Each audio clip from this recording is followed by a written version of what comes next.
नमस्कार मित्रांनो.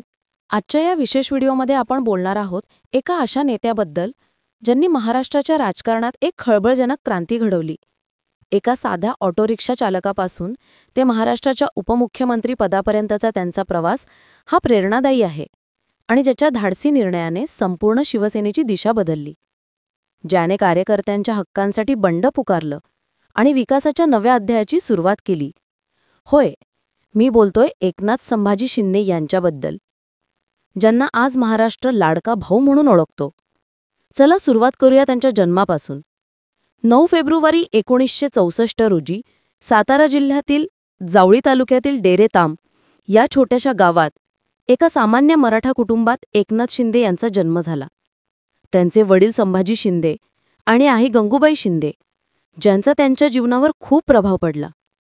कुटुंबाची आर्थिक स्थिती सामान्य असल्याने लहानपणापासूनच मेहनतीचे संस्कार मिळाले. नंतर कुटुंब ठाण्यात स्थलांतरित झालं, जिथे एकनाथजींनी मंगला हायस्कूल आणि ज्युनियर कॉलेजमधून इयत्ता 11वी पर्यंतचं शिक्षण घेतलं. पण घरच्या आर्थिक अडचणीमुळे शिक्षण थांबवावं लागलं आणि त्यांनी ऑटो रिक्षा चालवण्यास सुरुवात केली. ठाण्याच्या रस्त्यांवर दिवसभर धावत जावत, प्रवाशांना घेऊन फिरत, पोट भरण्यासाठी मेहनत करत, पण मनात नेहमी मोठी स्वप्न ठेवत. कल्पना करा मित्रांनो, ते दिवस किती कठीण असतील. सकाळी लवकर उठून रिक्षा चालवायची, रात्रभर थकवा असूनही उद्याच्या चांगल्या दिवसांची आशा. आणि याच संघर्षातूनच त्यांच्यातील नेते जन्माला आला. ठाण्यातील वागळे इस्टेट भागातील ते राहत होते आणि तिथेच त्यांना शिवसेनेच्या विचारधारेने आकर्षित केलं. 1980च्या दशकात शिवसेनेचे दिग्गज नेते आणि ठाणे शहराचे शिवसेना प्रमुख धर्मवीर आनंद दिघे यांच्या संपर्कात आले. दिघे साहेबांनी एकनाथजींना ओळखलं, त्यांच्या मेहनती आणि प्रामाणिकपणाची दखल घेतली आणि त्यांना शिवसेनेत सामील करून घेतलं. सुरुवातीला ते कामगार सेनेचे नेते म्हणून काम करू लागले, स्थानिक कामगारांच्या समस्या सोडवत, आंदोलने करत. आणि 1984 मध्ये ते शिवसेनेच्या शाखाप्रमुख बनले. मित्रांनो, हे पद मिळवणं सोपं नव्हतं. त्यासाठी रात्रंदिवस कार्यकर्त्यांसोबत राहणं, लोकांच्या समस्या ऐकणं आणि शिवसेनेच्या तत्वांसाठी लढणं आवश्यक होतं. त्यानंतर 1997 मध्ये ते ठाणे महानगरपालिकेचे नगरसेवक म्हणून निवडून आले. पहिली निवडणूक जिंकली आणि तिथून त्यांचा राजकीय प्रवास वेगाने पुढे सरकला. 2001 मध्ये ते महापालिकेत घरनेते झाले आणि दुर्दैवाने त्याच वर्षी त्यांचे गुरु आनंद दिघे यांचे निधन झालं, ज्याने एकनाथजींना खूप धक्का बसला. पण दिघे साहेबांच्या वारसाला त्यांनी पुढे नेले. ठाणे शहरात शिवसेनेचा गड मजबूत केला, कार्यकर्त्यांना एकत्र ठेवलं आणि 2002 मध्ये ते ठाणे महापालिकेचे विरोधी दक्ष नेते झाले. मग आली 2004ची विधानसभा निवडणूक. ठाणे मतदारसंघातून ते पहिल्यांदा आमदार म्हणून निवडून आले आणि तेव्हापासून त्यांचा विजयरथ थांबलाच नाही. 2009 मध्ये कोपरी पाचपखाडी मतदारसंघातून निवडणूक जिंकली. 2014, 2019 आणि 2024 मध्येही सलग विजय मिळवले. जणू म्हणजे मतदारांचा त्यांच्यावर पूर्ण विश्वास आहे. ते कधीच हार मानणारे नव्हते आणि या काळात त्यांनी शिक्षण पूर्ण करण्याचाही प्रयत्न केला. यशवंतराव चव्हाण महाराष्ट्र मुक्त विद्यापीठातून BA पदवी मिळवली आणि 2023 मध्ये DY पाटील विद्यापीठाने त्यांना मानद डॉक्टरेट म्हणजेच D.Litt बहाल केली. हे दाखवतं की शिक्षणाची जिद्द कधी सोडायची नाही. एकनाथजींच्या वैयक्तिक आयुष्याबद्दल बोलायचं झालं तर त्यांची पत्नी लती शिंदे नेहमी त्यांच्या पाठीशी उभ्या राहिल्या. त्यांचा एकुलता एक मुलगा डॉक्टर श्रीकांत एकनाथ शिंदे, जो ऑर्थोपेडिक सर्जन आहे आणि 2014 पासून कल्याण लोकसभा मतदारसंघाचा खासदार आहे. 2019 आणि 2024 मध्येही तो निवडून आला. पण मित्रांनो, त्यांच्या आयुष्यात खूप दुःखद घटना घडली. 2000 मध्ये बोट अपघातात त्यांच्या 11 वर्षांचा मुलाचा दीपेश आणि 8 वर्षांच्या मुलीचा शुभदाचा दुर्दैवी मृत्यू झाला, ज्याने एकनाथजींना मानसिकरित्या पूर्णपणे खचवलं. ते डिप्रेशनमध्ये गेले. पण याच कठीण काळात गुरु आनंद दिघे यांनी त्यांना सावरलं, राजकारणात अधिक सक्रिय केलं, जबाबदाऱ्या दिल्या आणि म्हणूनच एकनाथजी अधिक दृढ झाले. हे दुःख त्यांना लोकसेवेसाठी अधिक प्रेरित करत गेलं. राजकीय कारकिर्दीत 2005 मध्ये ते ठाणे जिल्ह्याचे शिवसेना प्रमुख झाले. 2014 ते 2019 पर्यंत देवेंद्र फडणवीस सरकारमध्ये ते सार्वजनिक बांधकाम मंत्री आणि ठाणे जिल्ह्याचे पालकमंत्री होते. ऑक्टोबर ते डिसेंबर 2014 मध्ये विरोधी पक्षनेते म्हणूनही काम केलं आणि 2019 मध्ये उद्धव ठाकरे यांच्या महाविकास आघाडी सरकारमध्ये ते शहरी विकास, सार्वजनिक बांधकाम, आरोग्य आणि कुटुंब कल्याण मंत्री झाले.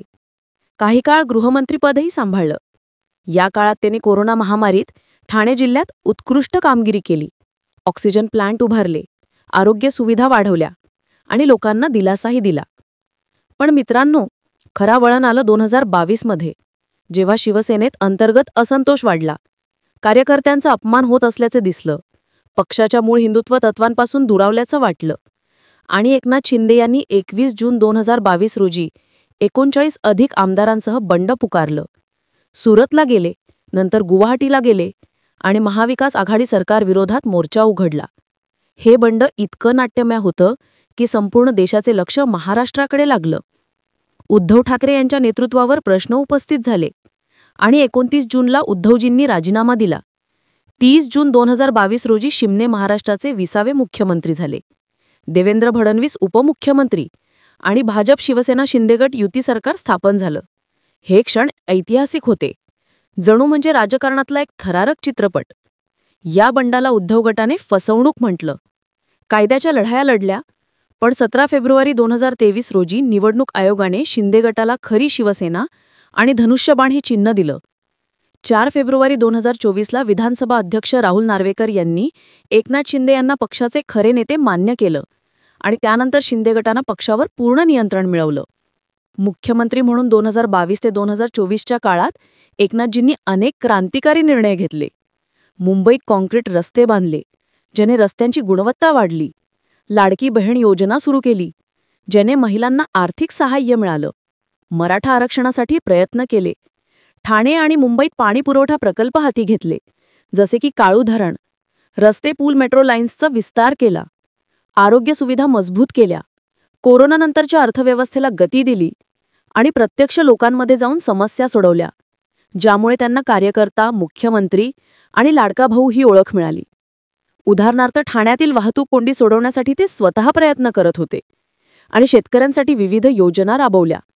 2024च्या लोकसभा निवडणुकीत शिंदे गटानं 7 जागा जिंकल्या, जे भाजपाच्या 9 जागांच्या तुलनेत चांगली कामगिरी होती.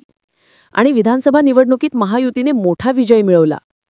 5 डिसेंबर 2024 रोजी देवेंद्र फडणवीस मुख्यमंत्री झाले, तर एकनाथ शिंदे आणि अजित पवार उपमुख्यमंत्री बनले. आणि 9 डिसेंबरला एकनाथजी विधान परिषदेचे नेते झाले. आज सप्टेंबर 2025 मध्ये ते उपमुख्यमंत्री म्हणून शहरी विकास, गृहनिर्माण आणि सार्वजनिक बांधकाम खात्याचे मंत्री आहेत.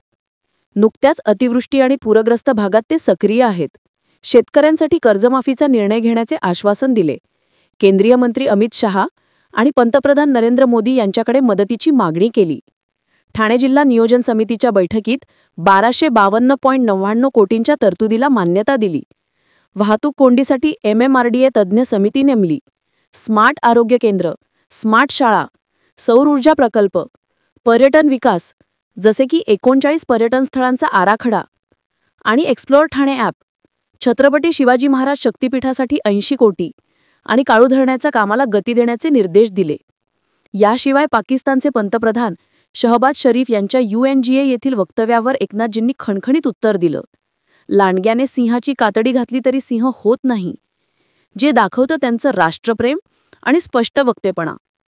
आणि त्यांचा एक्स अकाउंट 21 सप्टेंबर 2025ला हॅक झालं, ज्यात पाकिस्तान आणि तुर्कस्तानचे ध्वज पोस्ट झाले, पण ते तात्काळ सावरले. विवादांबद्दल बोलायचं झालं तर बंडानंतर उद्धव गटाने त्यांच्यावर फसवणुकीचे आरोप केले. फंड वाटपाच्या मुद्द्यावर टीका झाली.